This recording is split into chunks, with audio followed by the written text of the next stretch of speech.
FM 89.1, Radio Universidad. 1:15 de la tarde, 9 grados 8 décimas la temperatura en Buenos Aires, cielo nublado, la sensación térmica un poco más baja, 7 grados 1 décima. El pronóstico de lluvias para esta tarde, después ya para mañana no se anticipan lluvias, estaría mejorando ya el tiempo, sí con frío, sí, en las primeras horas especialmente. Habíamos comentado la situación de las escuelas privadas en la provincia de Buenos Aires, habíamos hablado con Juan Manuel Cascardo, que nos pintó un poco el panorama, ¿no? Desde su cargo de secretario de Organización Provincial de SADOP. Queremos saber también ahora cómo es el escenario en las escuelas públicas de la provincia de Buenos Aires, y para eso estamos en comunicación con María Laura Torres, secretaria general de SUTEBA de la provincia de Buenos Aires. María Laura, Gastón Napoli la saluda, buenas tardes. ¿Qué tal? ¿Cómo estás? Buenas tardes. Gracias por atendernos. No, por favor. Bueno, queríamos conocer cómo estaban estudiando esta probabilidad de un regreso presencial a las aulas, ¿no?, en la provincia de Buenos Aires. Bueno, acá lo que hay que por lo menos empezar a plantear es que el Ministerio de Educación de la Nación ya planteó, y que es de público conocimiento, la confección de un protocolo de vuelta a la escuela en forma presencial. Ese protocolo fue debatido en el Consejo Federal de Educación y también estuvieron presentes las organizaciones sindicales. En nuestro caso, la CETERA está pidiendo que este protocolo sea debatido de un acuerdo paritario nacional. ¿Por qué un acuerdo paritario nacional? Para que no quede a merced de los gobernadores la implementación o no de este protocolo nacional, sino que tenga la fuerza, digamos, de un acuerdo paritario, tiene fuerza de ley y, digamos, y abarca a las partes. Y ahora entonces nos vamos a la provincia de Buenos Aires. La provincia de Buenos Aires, a diferencia del resto del país, que tiene también diversas situaciones con respecto a las diferentes fases, pero que fundamentalmente la situación de la provincia es la más marcada, porque tenemos una serie de distritos, creo que 70, que están casi en una fase 4 o 5, y tenemos la situación del conurbano bonaerense, que es parte del AMBA, ¿no?, que volvimos a fase 1 en términos de la pandemia.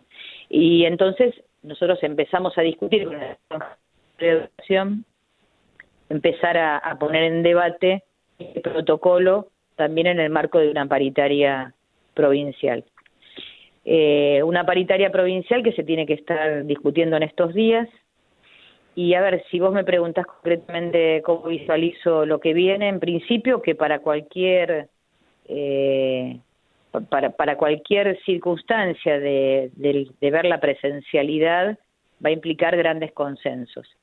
Esto quiere decir que en estos grandes consensos, en el cómo volvemos a la escuela, tienen que participar muchos actores, no solamente médicos, infectólogos, toda la situación sanitaria, sino que también tienen que participar los intendentes, tienen que participar conducciones, obviamente, de la Dirección General de Escuelas, los representantes de los trabajadores, no solamente docentes, también los no docentes, los padres, a través de sus organizaciones cooperadoras o como, digamos, se dé la situación en cada territorio, inclusive en los años superiores, los estudiantes también, digamos, tiene que haber un consenso muy grande en el a dónde se vuelve, cómo se vuelve, en el qué momento y cómo, ¿no? Y acá vamos a algunos debates que ya empezaron. A ver, la situación de la provincia de Buenos Aires en el tema de infraestructura escolar es un tema muy complejo, muy complejo. Previo a la pandemia, además, ¿no? Muy complejo, y iba justamente, porque uno siempre tiene que saber de dónde viene. Claro. Nosotros veníamos de complejidades grandes en la provincia de Buenos Aires con el tema de la infraestructura, pero los últimos 4 años fueron peores. No tengo que explicar demasiado, porque cuando explota la escuela 49 Moreno y mueren Sandra y Rubén, creo que ahí se dieron cuenta de la cantidad de verdades que tenían las denuncias que veníamos haciendo sistemáticamente todos los docentes de la provincia de Buenos Aires. Y la verdad, cuando empieza este enero con un plan de escuelas a la obra el gobernador de la provincia, al poco andar se frena. A partir del mes pasado comenzaron algunas obras en algunos lugares que tienen la posibilidad, con el resguardo que necesitan sus trabajadores, de retomar, pero la verdad venimos de una situación muy compleja. Y en el conurbano, mucho más, junto con algunas ciudades grandes, como puede ser Mar del Plata, Bahía Blanca, y algunas otras pocas del interior, con situaciones, la verdad, muy graves. Así que este es un tema muy importante para nosotros, porque es a dónde volvemos. A ver, uno puede compartir un debate con respecto a lo que está en el protocolo nacional, cuando, viste que se habló de las burbujas. Bueno, sí. Está bueno poder mirar también situaciones de otros lugares del mundo. Quizás la burbuja de San Luis no sea la misma burbuja de La Matanza. Por decir, ¿se entiende? Lo que quiero decir es que la situación en nuestro propio país es diferente y en la propia provincia también. Entonces, esto va a implicar una mirada muy, muy grande y un ponerse en marcha de muchas... Así como se puso en marcha un Estado para devolver y reconstruir una situación de salud gravísima de la que veníamos, pero que necesitábamos por la situación de gravísima o extrema, ¿no?, que tuvimos con la pandemia. Bueno, yo creo que la mirada hacia la educación va a tener que ser muy parecida también. Claro. Y a ver, no va a ser la misma vuelta la de un distrito como Moreno, como Matanza, como Lomas de Zamora, que la que puede tener el distrito de Las Flores, o San Antonio de Areco, o Puan, o Saliqueló. Estoy diciendo cualquier nombre, pero fundamentalmente por la localización y la situación actual. Así que hoy estamos recién empezando a discutir una especie de protocolo para la provincia de Buenos Aires, pero recién, tomándonos del protocolo nacional, pero vuelvo a decir, nosotros necesitamos un acuerdo paritario nacional para poder llevarlo a la provincia también. Está muy claro. Y el programa Escuelas a la Obra, que se propone refaccionar las instituciones, poder hacer arreglos en la infraestructura, entendemos se puede seguir desarrollando, ¿no? Porque lo que está parada es la obra privada, no la obra pública. ¿Cómo está, en qué fase está hoy este programa Escuelas a la Obra en la provincia? Muy diferente en muchos distritos, porque en algunos se comenzó lentamente y en otros están todavía las obras paradas. Nosotros tuvimos la semana pasada una reunión con la Dirección General de Escuela. Cuando digo nosotros, no solamente el SUTEBA, sino todo el Frente de Unidad. Ahí nos dieron la situación un poco general de la provincia y esta semana nos iban a dar un poco más la situación distrito por distrito. ¿Qué es lo que se está trabajando? ¿De qué forma? Cada distrito está trabajando desde las UEGD o con los consejos escolares, los delegados de las escuelas, la situación de cada establecimiento. O sea que si me preguntás en términos generales, y es una máquina andando muy lentamente y en algunos casos a medio andar. Lo que hay que hacer es ver ahora en el receso escolar la reactivación en aquellos lugares donde se puede, digo, con el resguardo necesario de los trabajadores, ¿no? Donde se puede, digamos, ya terminar con las licitaciones, porque hay licitaciones que todavía quedaron ahí por las empresas, y en otros casos tema económico también, ¿no? Por supuesto. Así que yo lo veo muy, muy lento y en una situación muy compleja para la vuelta, porque inclusive en muchos lados aquello que estaba de alguna manera terminado también empezó a deteriorarse, porque hubo hasta robos en las escuelas y eso también implica Bueno, a ver, la situación es muy compleja. Nos han dejado una provincia, la verdad, bastante destruida, y lo que vino después profundizó las desigualdades mucho más, ¿no? Y esto va a costar mucho reconstruirlo. Así que la vuelta inclusive no es solamente infraestructura, la vuelta también implica poder pensar, discutir, mirar a qué escenario educativo volvemos, porque seguramente va a haber en muchos casos una semipresencialidad, se van a compartir seguramente, como dice el propio ministro de Educación a nivel nacional, bimodalidad, pero al mismo tiempo vos pensás que la vuelta va a tener que reconstruir qué nos pasó en este tiempo, ¿no? seguramente vamos a tener docentes, alumnos, alumnas que han tenido un deterioro en su comunidad, han perdido, familias, ya nos empezamos a enterar de situaciones complicadas, y sumarle la situación complicada de la pérdida de trabajo. Más lo que calculo que habrán hablado con los compañeros de SADOP, la situación que está viviendo la educación privada. En muchos casos una educación privada que, bueno, no todas las empresas son exactamente igual, no todas las empresas han tenido la misma capacidad de poder sostener y soportar durante este tiempo el pago de los docentes, ¿no? O sea que es una situación, la verdad, muy compleja la que se viene. De la desigualdad habló recién también y pensaba porque también se manifiesta permanentemente este escenario de bimodalidad, ¿no? De un regreso presencial, pero que también continuará la virtualidad. Pero en el caso de muchas escuelas de gestión pública, la brecha digital es muy grande. Los docentes no cuentan tampoco con todas las herramientas que necesitan para llevar a cabo ese trabajo remoto y para poder dar las clases desde sus casas, y los alumnos muchas veces tampoco, ¿no? ¿Cómo está hoy esta situación en lo que son las escuelas de la provincia de gestión pública?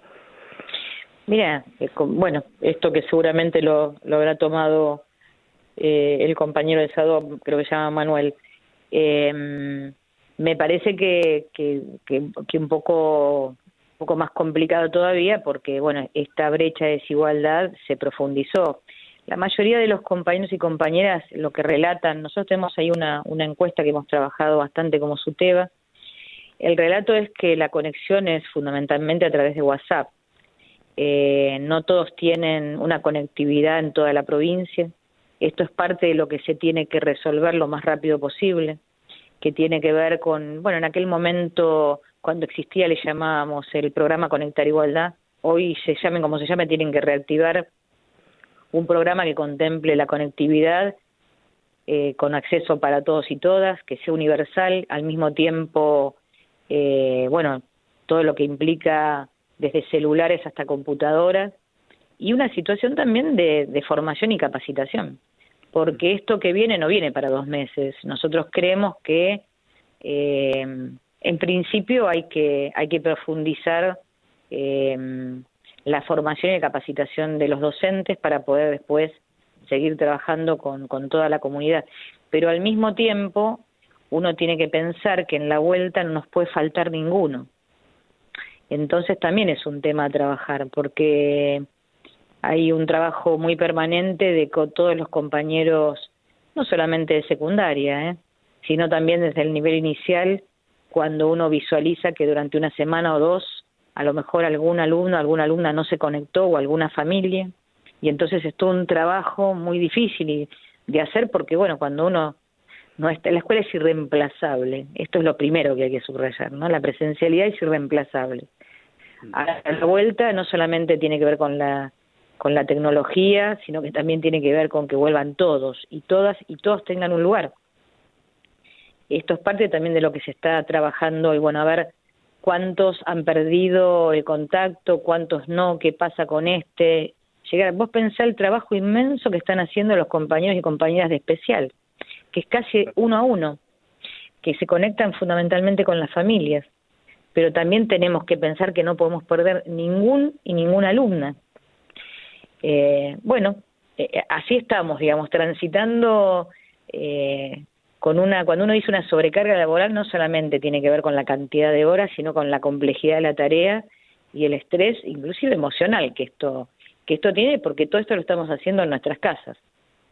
Sí, además preparar a los docentes para lo que va a venir, que en muchos casos, como decía recién María Laura, tiene que ver con pérdidas afectivas, ¿no? Porque esta pandemia se está llevando familias, ¿no? Sí, ya empieza uno, la verdad creo que no empieza uno, pero varios empezaron a darse cuenta que no era una gripeciña, que no es un tema de salir a correr o no, que es un tema un poquito más profundo ¿no? Porque, digamos, el impacto económico es muy grande y no se puede comparar la salud con la economía en absoluto, pero que esto después va a traer situaciones donde uno va a tener que ver cómo quedaron cada una de las familias nuestras y las familias de la comunidad educativa, ¿no? Así que es una situación que aparte la estamos mirando mundialmente, porque esto no nos está pasando en la República Argentina, es un debate mundial, el papel y el lugar del Estado, porque uno también tiene que en esto profundizar. Nosotros lo estamos haciendo en nuestros cuerpos de delegados, que están funcionando y mucho, porque hay que discutir a fondo. Vos fíjate, ¿quién iba a pensar que a principio de todo esto, ya a fines de marzo, uno hubiese valorado, uno siempre lo valoró, pero algunos hubiesen valorado como se valoró tener una aerolínea argentina, una línea de bandera, que fue la única que fue a buscar a los argentinos que con todo su derecho estaban de vacaciones, trabajando fuera del país, y que ninguna línea privada los trajo la línea de bandera, el Estado. Un Estado tan denostado, ¿no? Los trajo a gente que podía viajar a Europa, podía viajar a Estados Unidos, podía viajar por todo el mundo. Y entonces después apareció la necesidad de tener un Estado fuerte en salud, fuertemente en salud. Y entonces veníamos de un país que no tenía Ministerio de Salud, fíjate vos, ¿no? Ni de salud ni de trabajo, casualmente. Y entonces el Estado tuvo que invertir mucha, pero mucha plata para poder crear lo que no tenía y terminar, como acá en La Matanza, los hospitales que teníamos a medio andar y que no habían terminado en 4 años. Y en educación va a pasar lo mismo. Ahora, el debate es de dónde saca el Estado ese dinero, porque algunos piensan que uno pide y entonces nunca se pregunta cómo recauda el Estado de la provincia de Buenos Aires. Un Estado que dejaron endeudado en dólares como nunca. A ver, ¿de dónde saca la plata? Mágicamente no. Tiene mucho que ver con los impuestos, o sea que y el Estado Nacional y bueno, hay un debate que es un poquito más que los impuestos, pero hay un debate que se da en todo el mundo hoy. Nosotros estamos diciendo en principio, bueno, ¿por qué se tiene que votar urgentemente esta cuota o este inicio de impuesto a las grandes fortunas? Y bueno, porque es necesario tener un Estado para poder garantizar un ingreso que en realidad es un ingreso casi mínimo, pero es un ingreso muy necesario que se le está pidiendo a un 12% de la población, o sea, una minoría absoluta que concentra la mayoría de las riquezas, que encima nadie les pide que pierdan plata, sino que ganen un poquitito menos en un momento. Ahora, para que el Estado de la provincia de Buenos Aires mira, nosotros estamos planteando inclusive tener una ley de infraestructura escolar con financiamiento propio. ¿Para qué? Y para que no, cuando cambie el gobierno no tengamos que cambiar el debate, que haya un financiamiento destinado a la infraestructura escolar de todas las instituciones educativas de la provincia de Buenos Aires. Ahora, ¿ese financiamiento de dónde va a salir? ¿Qué me van a poner a mí, a vos, a mi vecino más impuestos? No. Y la provincia tiene de dónde sacar. Bueno, son debates que se abrieron y me parece que estamos en muy buenas condiciones hoy de poder explicar de dónde tienen que salir los ingresos y para qué se necesitan. Me parece que esto es parte también del debate, porque si damos solamente en la necesidad nos quedamos cortos, ¿no? Sí. Porque no ponemos en debate de dónde tiene que salir la plata. Y como somos educadores y somos docentes, y somos trabajadores fundamentalmente y trabajadoras, tenemos la responsabilidad de ser parte de ese debate. No hay duda. María Laura, muy amable por su tiempo y muy gráfica en la explicación. No, por favor, muchas gracias a ustedes. Un abrazo grande. Igualmente. Hablábamos con María Laura Torres, secretaria general de SUTEBA en la provincia. Nos contó cuál es hoy el escenario en las escuelas de gestión pública y también la perspectiva, ¿no?, de un futuro francamente difícil, pero al que hay que hacer frente. Bueno, nos contaba entonces qué se está estudiando como parte de posibles soluciones para encarar este momento tan delicado. Desde la Universidad Nacional de La Matanza, Radio Universidad FM 89.1. Siempre cerca.